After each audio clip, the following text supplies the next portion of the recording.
Boa noite, meu povo, sejam todos bem-vindos a mais um programa Hora do Contribuinte, entrando ao vivo aqui nesta quarta-feira, pré-feriadão, dia 30 de abril e como sempre, na companhia do meu amigo Alisson, essas 18 horas da noite que tá contando, vai ser uma entrevista que tá contando hoje, né, Alisson? Com certeza, Maicon, hoje tá valendo. Agora mandar uma boa tarde e um abraço carinhoso para vocês que nos acompanham. Lembrando, não deixem de se inscrever no nosso canal, porque é muito importante para o nosso engajamento. E clica no sininho, porque quando a gente ficar ao vivo, você fala, ah lá, tá ao vivo, eu vou assistir eles. E vocês já vão se familiarizando aí com esse novo estúdio nosso. Casa nova. Hoje aí, casa grande. não vou mentir não, copiando mais ou menos ali a estrutura do Pânico na TV, um programa que eu sou fã. Perfeito. Que a gente tem um contato direto com os convidados, com os entrevistadores, de entrevistadores para entrevistados.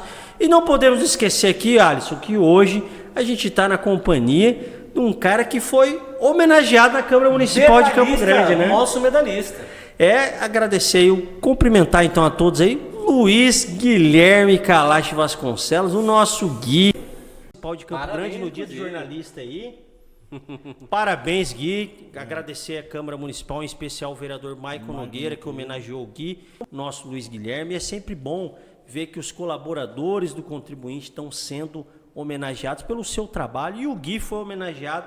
Foi uma homenagem justa, né? Mas vamos logo aqui apresentar o nosso convidado da noite. Hoje a gente tem um convidado para lá de especial nessa véspera de feriado. Ele que é secretário de Infraestrutura de Campo Grande, Marcelo Miglioli. Boa tarde, Marcelo. Boa noite, Marcelo. Marcelo, quero agradecer você aí por ter aceito o convite. Você que está sempre pronto aí para dar uma entrevista, né? O Marcelo é um parceiro já dá para dizer aí que tem o selo contribuinte, está sempre prestigiando aí o nosso trabalho, passando informações em primeira mão e hoje, ao vivo aqui com a gente. Boa tarde, boa noite, Marcelo. Luiz Guilherme. Boa tarde, Luiz Guilherme. Boa tarde a todos os ouvintes, telespectadores de vocês. É sempre um prazer estar aqui podendo fazer esse bate-papo e esclarecendo as questões da nossa querida Campo Grande. Marcelo, é inevitável, né? A primeira pergunta que eu vou fazer aqui, eu acho que você deve receber até dos seus familiares, dos amigos mais íntimos, né? A gente está falando de secretário de obras da cidade e Campo Grande está sendo atacada aí, no caso a gestão, né? Está sendo atacada aí pela oposição, principalmente no que tange a questão da infraestrutura, né? Os buracos da cidade, a oposição está explorando bastante, está tendo também reclamação da população, isso daí a gente tem que falar também, Marcelo. Mas a gente viu que recentemente aí vocês anunciaram uma medida emergencial, um força-tarefa para tapar os buracos da cidade. Então eu quero saber, Marcelo, em que pé está essa situação dos buracos, dessa força-tarefa? Fala um pouco para a gente aí sobre essa questão, que é uma questão que eu tenho certeza que muitos ouvintes, muitos internautas aí estão em dúvida e querem saber a resposta do senhor. A questão do buraco na nossa cidade não é um problema recente. Sim. Anos e anos a gente vem convivendo com essa situação. Fruto de uma malha asfáltica totalmente comprometida, né, dos 3.400 quilômetros de asfalto que nós temos na nossa cidade, pelo menos 70%, 80% são asfaltos antigos, asfalto comprometido. Sim. Que no período da seca a gente consegue passar bem com ele, mas quando chega no período das águas, realmente eles começam a se deteriorar e aí causar esse problema do buraco. Quando Sim. você vive um ano excepcional como esse nosso, que além da quantidade de chuva, se estende o período de chuva, se nós formos considerar, nós estamos entrando no mês de maio, quer dizer, o primeiro quarto, um terço do ano já foi embora, e as chuvas não pararam ainda, parou ontem, né? Isso cria um descompasso, por quê? Porque a gente não consegue manter o nosso planejamento, a nossa execução no período da chuva, e enquanto a gente diminui a nossa capacidade de trabalho por conta da chuva, a chuva aumenta a quantidade de buraco, então isso dá um descompasso e automaticamente a gente perde um pouco o controle dessa situação. Certo. Mas a gente está muito consciente do problema, muito consciente do que tem que ser feito E o grande adversário nosso nesse período todo tem sido realmente a chuva. Nós esperamos que agora com essa estiagem, de ontem para cá, a meteorologia tem dado um alento para nós, né? Pelo menos uma folguinha, uma né? folga e uma perspectiva que a gente vai poder realmente trabalhar com tranquilidade. Nós já estamos com um ritmo muito forte, né? Ontem nós estávamos com todas as equipes na rua, ontem nós fechamos 1.253 buracos. Hoje, muito provavelmente, a gente vai chegar perto da meta nossa, que é passar dos 1.500 buracos fechados por dia. Agregado a esse serviço do tapa-buraco, nós estamos colocando um serviço nas ruas. Eu quero aqui aproveitar essa oportunidade, a audiência do programa de vocês, para esclarecer isso para a população.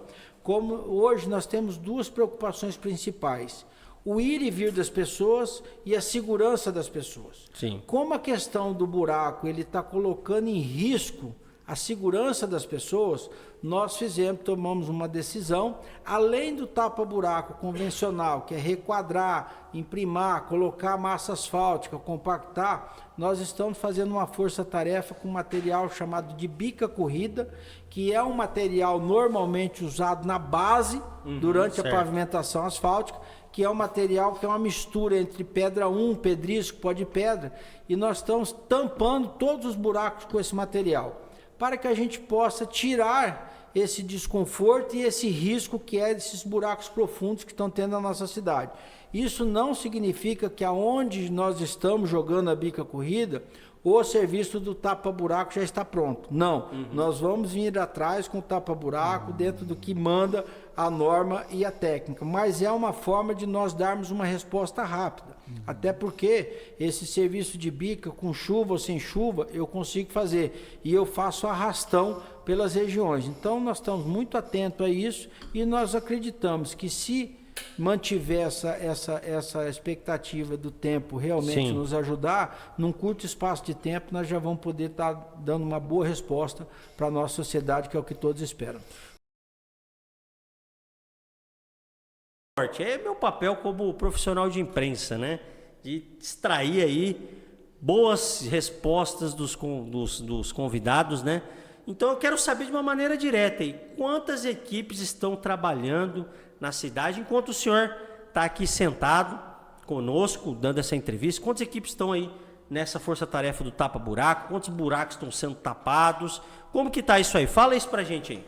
As equipes de tapa-buraco de massa em 7 regiões da cidade. As 7 regiões. Essas empresas colocaram uma equipe a mais para fazer esse serviço de bica corrida, e nós ainda colocamos duas equipes próprias da CISEP só para fazer esse serviço de bica corrida, porque a intenção é realmente fazer uma força-tarefa com esse material, que é um serviço barato e é um serviço que rende muito. Né? Então nós temos aí, se a gente considerar aí 15 pessoas por equipe, nós podemos falar que nós estamos aí hoje na casa de 150 homens, de 150 a 200 homens, só em função do tapa-buraco da cidade. Então, Maicon, a minha pergunta para você, secretário, é que por conta das fortes chuvas que tiveram na capital, houve grandes estragos, pelos principais, assim, que estão sendo muito divulgados, tanto pela oposição quanto pela imprensa no geral, foi a ponte do Lago do Amor, também teve a questão da Ernesto Geisel e no Parque dos Poderes, né? Sim, Parque dos Poderes que também. Teve uma grande erosão. Estão falando bastante. Qual está sendo as medidas e como que o senhor está dando prioridades para essas obras? Como eu disse já anteriormente, Alisson, nós temos duas preocupações principais hoje, o ir e vir das pessoas e a segurança das pessoas. Então, todos os pontos que o ir e vir estão sendo tão prejudicados, né, nós falamos do tapa-buraco, mas nós temos mais de 1.000 quilômetros de ruas não pavimentadas na nossa cidade. Muitas ruas ficaram intransitáveis por conta de erosão, por conta de valeta que abriu. Então, essas são as nossas prioridades. Na última chuva, nós tivemos um estrago grande lá na Chácara dos Poderes, reflexo das águas do noroeste que desceram para lá. Estamos com a equipe lá. É importante a gente dizer aqui que a prefeitura tem sido ágil na resposta.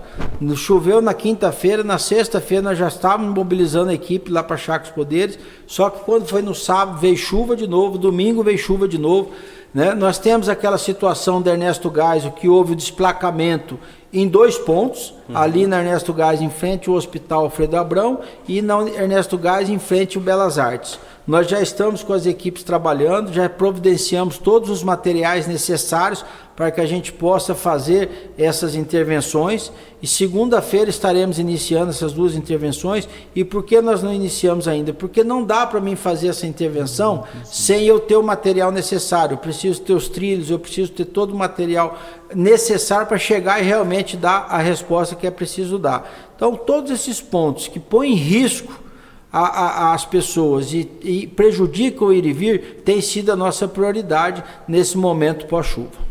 Perfeito. Muito bom. Luiz Guilherme Kalash, o nosso repórter na Câmara, na Assembleia, que agora está com honraria. Tá todo. Pergunta aí pro Marcelo. Achei que ele ia vir de medalha hoje. Achei que ia trazer a medalha. A responsabilidade aumentou agora. Aumentou também. Então, qual que é a sua pergunta aí pro secretário de Infraestrutura? Agradecer primeiramente, a sua presença aqui no programa do Mike no nosso. E dizer um pouco sobre o Plint. Nós tivemos na sexta-feira na coletiva da Defesa Civil. Tivemos também ontem com o vereador presidente da casa. A gente perguntou para ele sobre a situação. Você esteve antes um pouco da sessão em uma reunião com o presidente Pape, e eu queria saber como que fica essa situação. Ele falou até que tem novas medidas que vão ser estudadas e que a prefeitura, o executivo vai encaminhar para a Câmara para ser votada. Tem um prazo, uma data? A prioridade é essa? Como que fica a situação do Plint com a prefeitura? Primeiro, eu queria te parabenizar. É sempre bom ver jovem igual você ser sendo homenageado, ser reconhecido. Parabéns pelo seu trabalho profissional. Nós tivemos ontem uma agenda lá na Câmara Municipal, né, com a maioria dos vereadores, alguns até nos ligaram justificando não poder ter participado da reunião. Foi uma reunião extremamente produtiva, né? Eu estive lá junto com o secretário Ulisses, junto com o secretário Ademar. O presidente Pape nos recebeu muito bem com todos os vereadores. A vereadora Ana Portela estava também, né, representando as mulheres. Sim. E aonde nós pudemos fazer um bate-papo muito franco. Porque eu entendo que nós entendemos, e ontem ficou muito claro isso, né, que quando a gente vive um momento, que é um momento de instabilidade, nós estamos vivendo um momento de instabilidade na nossa cidade, nós temos que somar esforços e não dividir. Né? E ali foi criado, a gente percebeu realmente um consenso entre a Câmara Municipal e a Prefeitura de Campo Grande, no sentido de achar as alternativas, de buscar as soluções, de entender os problemas. Nós fizemos uma fala muito técnica e muito transparente para todos os vereadores que estavam presentes ali, no sentido de mostrar o que nós estamos vivendo, mostrar a dificuldade que nós estamos tendo, mostrar que o município está preparado para enfrentar e dar as respostas necessárias, mas que nós temos um adversário até o momento de ontem, sim, que a gente não tem como brigar com ele, que é a natureza. Sim, né? Sim. Então, conversamos sobre vários aspectos, conversamos sobre o que está acontecendo em Campo Grande,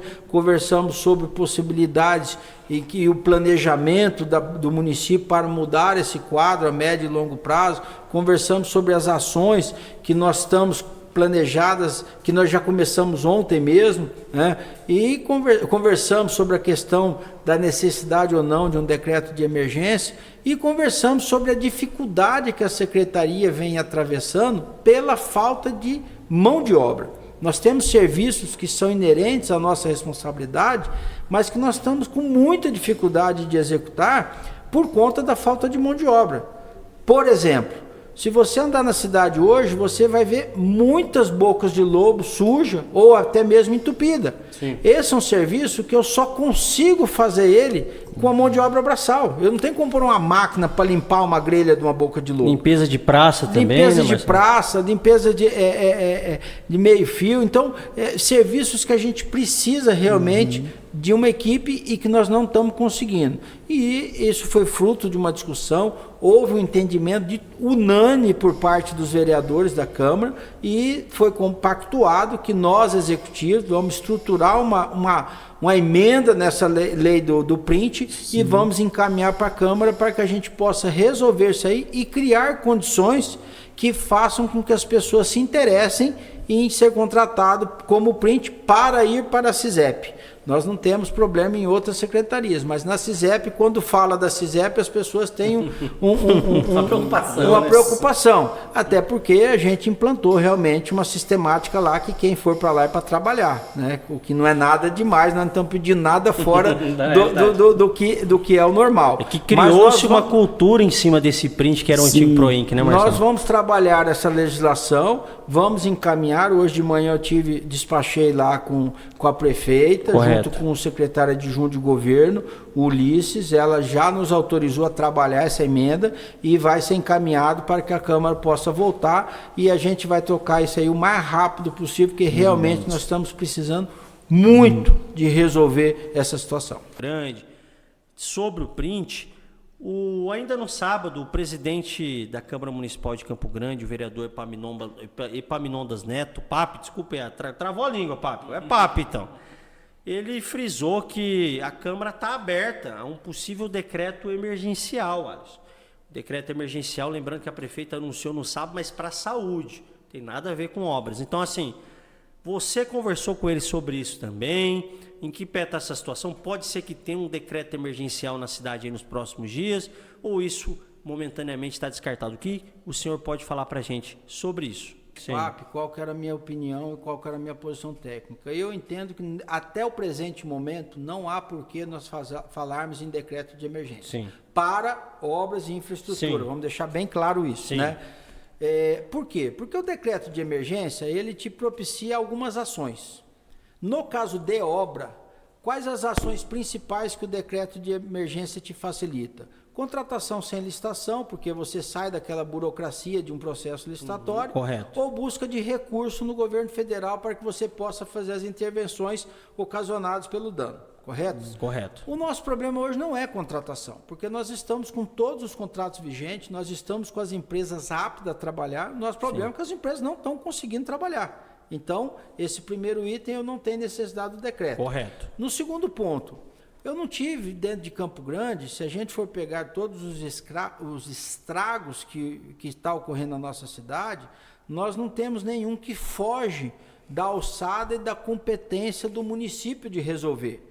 Então, eu não tenho hoje elemento que me justifique um decreto de emergência. E espero que a gente não tenha mais, espero que a chuva tenha passado. Né? Agora, Marcelo, isso é definitivo? Não, isso é uma análise que a gente tem que fazer diariamente. Né? Eu espero que as chuvas não causem mais transtorno, e em não causando transtorno, já definimos que nós não vamos partir para o decreto de emergência. Agora, se houver uma chuva torrencial, houve um estrago pontual de um viaduto, de uma ponte, de algum serviço que seja um serviço que foge da capacidade do município de solução, aí nós podemos discutir o decreto de emergência. Nesse momento, ele está descartado.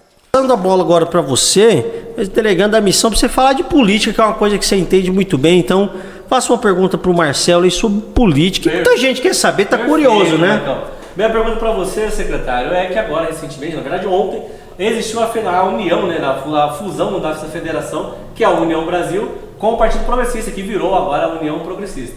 Um fator curioso que o senhor era do União Brasil e agora o União Brasil foi atrás do senhor de novo. Quero saber como está sendo o seu planejamento, como o senhor está vendo essa federação, e também uma outra coisa que eu quero perguntar para o senhor é sobre, que vem sendo especulado na imprensa diariamente, que o senhor é um dos possíveis candidatos ao Senado pela sigla, mas talvez isso mude com a federação. É isso mesmo, estar nesse barco? Feliz com essa federação, eu como membro do Partido Progressista, como membro do time da senadora Tereza Cristina, eu entendo que essa federação deu realmente uma musculatura para esses dois partidos agora, a União Progressista. É a maior bancada do Senado da Câmara. Uma musculatura. E aqui, porque o que acontece? Essa federação, ela trouxe para dentro da federação dois elementos que vão ser muito importantes no próximo pleito eleitoral. E não dá como a gente fugir dessa realidade. Né? Quais os elementos importantes para um processo eleitoral? O fundo eleitoral e o tempo de televisão. E essa federação realmente ficou muito robusta nesse sentido, além dos agentes envolvidos na federação. Então, eu penso que o PP já estava sendo um partido muito forte no estado, nós temos 19 prefeituras, inclusive a da capital, Sim. Perspectiva de outros prefeitos e prefeitas virem para dentro do partido, muitas pessoas querendo vir e agora Sim. com essa federação, isso aí só engrossa esse caldo. Então, em relação ao processo eleitoral, eu não tenho dúvidas nenhuma de que a Federação União Progressista vai estar presente na eleição de 2026 com muita força. Agora, essa questão de disputar ou não disputar a eleição, eu sou uma pessoa que eu sempre tratei a questão política que envolve o meu nome com muita transparência, Alisson, com muita verdade, com muita franqueza. Eu não Sim. fico fazendo rodeio, né?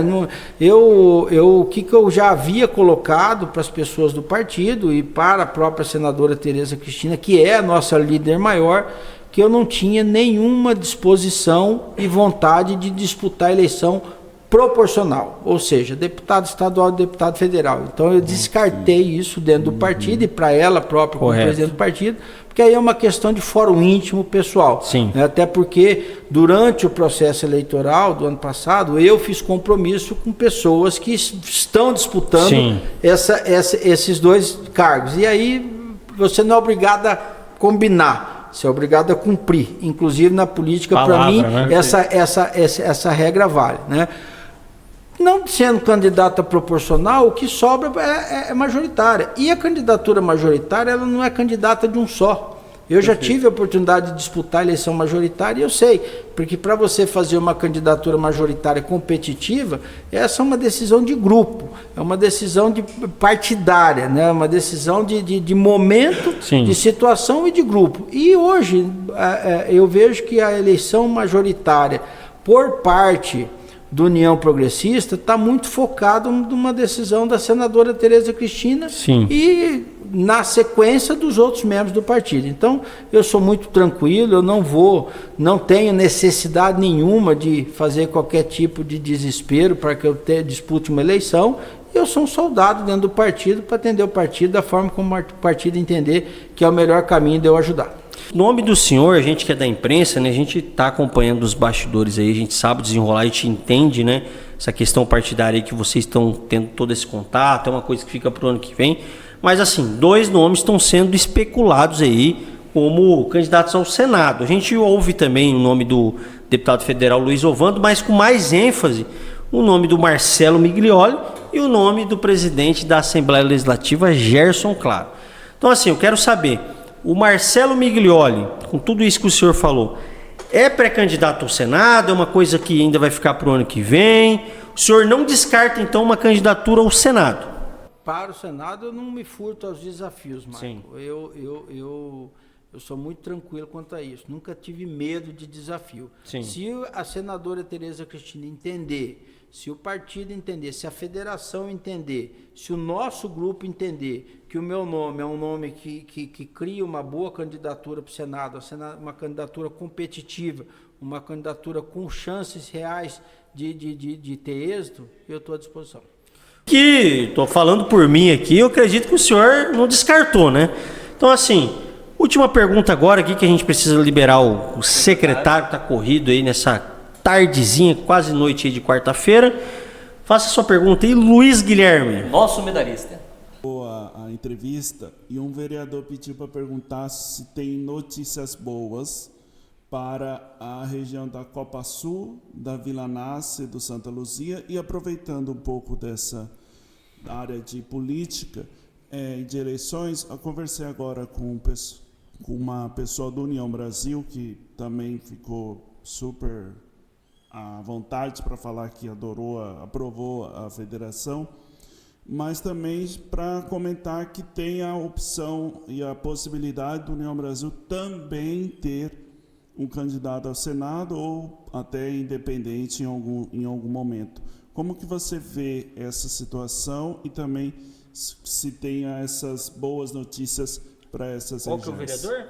É o Maicon Nogueira. Um abraço aí pro Maicon, grande Maicon. Grande parceiro. Olha, respondendo primeiro, Maicon, nós temos, assim como nós temos para a cidade toda, né? Nós temos previsão sim de chegar com tapa-buraco na Vila Nácia, na Copa Sul, em toda aquela região da cidade. Nós estamos avançando nesse trabalho, vamos avançar nas ruas não pavimentadas lá, vamos avançar em todos os serviços que necessitam. Então, o Maicon tem falado com a gente quase que diariamente, sabe da nossa agenda, da nossa pauta, e nós vamos, se Deus quiser, conseguir atender essa região dentro do planejamento. E com relação a outra agenda que essa pessoa do União colocou, ele colocou com muita propriedade e é verdadeiro. Eu até diria, corrigindo um pouco a fala do Maicon, não são só 2 nomes que hoje a União Progressista tem. Né? Nós temos o Gerson Claro, nós temos o Marcelo Miglioli, nós temos o deputado Dr. Luiz Ovando, que é um grande quadro. Nós temos a Rose Modeste, que é do União Brasil, que já foi deputada federal, foi vice-governadora, disputou eleição agora. São nomes que estão aí e que vão ser discutidos dentro dessa composição partidária. E nós temos em cima uma pessoa que hoje, na minha opinião, um dos grandes nomes do cenário nacional, que é a senadora Tereza Cristina. Então, a gente tem hoje uma situação muito confortável, que é vários nomes. O difícil é se nós tivéssemos uma federação robusta como essa e olhasse para os nossos quadros e não tivesse nenhum nome para representar a federação. Aí nós estaríamos com um problema maior. E é isso aí, pessoal. Foi uma entrevista muito rápida, mas a gente tentou e conseguiu aí extrair o melhor, né, do Marcelo, que é um cara que fala sempre, né, com muita exatidão das coisas, de maneira muito direta. E agradecer você que está acompanhando a gente aí no nosso canal. Dizer que pós-feriadão aí vai ter muitas novidades aí no Contribuinte TV. A gente está explicando aos poucos, aí vocês estão meio sem entender, mas espero que vocês de alguma forma tenham sanado, né, muitas dúvidas, porque quando a gente traz um secretário de obras, um secretário de saúde, costumo dizer que são os secretários que mais trabalham, né, depois do prefeito, depois né? Do prefeito, e é os mais responsáveis pós-prefeito também. E já de fazenda também dá para colocar, né, mas não é tanto igual eles, é mais uma questão de organização. Mas é isso aí, pessoal. Então, ó, vamos nos despedir, desejar a todos aí uma ótima quarta-feira. Amanhã, dia do trabalhador. Amanhã é seu dia, Alisson? Questionável. Claro que é o dia do Alisson, é o dia do Diego Cordeiro, mandar um abraço para ele aí, nosso técnico está sempre com a gente aí. O nosso medalhista. É o dia do nosso repórter, que é repórter, agora ele é comentarista aqui. O cara é o Severino do Contribuinte, né? Não é o Elenilton Dutra, não. Defender meu amigo. É o Severino do Contribuinte. O cara tá fazendo de tudo aí. Mas antes de me despedir, então, não podia fazer diferente, né? Quero homenagear a todos os trabalhadores sul-mato-grossenses, a todos os trabalhadores campograndenses, a todos os trabalhadores brasileiros. Aproveitem o dia de vocês amanhã, uma quinta-feira, dia 1º de maio, um dia que não é muito... É um dia importante, né? Mas eu tô dizendo assim, para quem é fã do Senna igual eu, é um dia que fica aquela marquinha, mas para você que é trabalhador, descanse. Você que vai trabalhar no dia do trabalhador, continue trabalhando, pelo menos você tem um emprego. Tem muita gente atrás de emprego, a gente está noticiando aí todos os dias FUNSAT. E é isso aí, você quer deixar alguma homenagem ao trabalhador também, Alisson? Com certeza, pessoal. Amanhã é folga, vamos assar uma carne hoje, comprar uma cervejinha gelada, porque a gente não é de ferro. Então o seu dia de trabalhador já começa agora, após o programa? Você apagou essa luz aqui, Michael, já está dentro do boteco. Para piorar ainda, agora a gente está aqui perto da Bom Pastor, na cara do gol pro Alisson. Aqui do lado,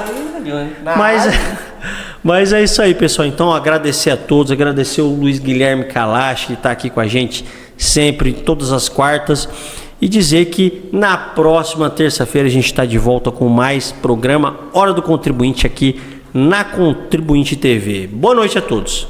Beijo, gordo.